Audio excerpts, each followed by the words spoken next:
ડિબેટના વિષય છે ગ્રામ્ય જીવન અને શહેરી જીવન. તો એક ડિબેટ પ્રસ્તુત કરી રહ્યા છે અમારા વિદ્યાર્થી અને વિદ્યાર્થીઓ.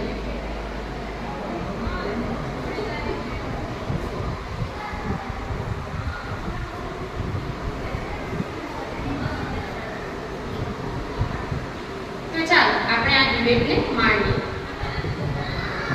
શહેરમાં વીજળીની વ્યવસ્થા છે, આથી કોઈ સમસ્યા નથી. ત્યાં 24 કલાક તેનો ઉપયોગ કરી શકાય છે. હું માનું છું કે ગામમાં 24 કલાક વીજળી નથી, પણ દિવસમાં વીજળીની કોઈ જરૂર નથી અને રાત્રે અમે છત પર અને બહાર સૂઈ જઈએ છીએ.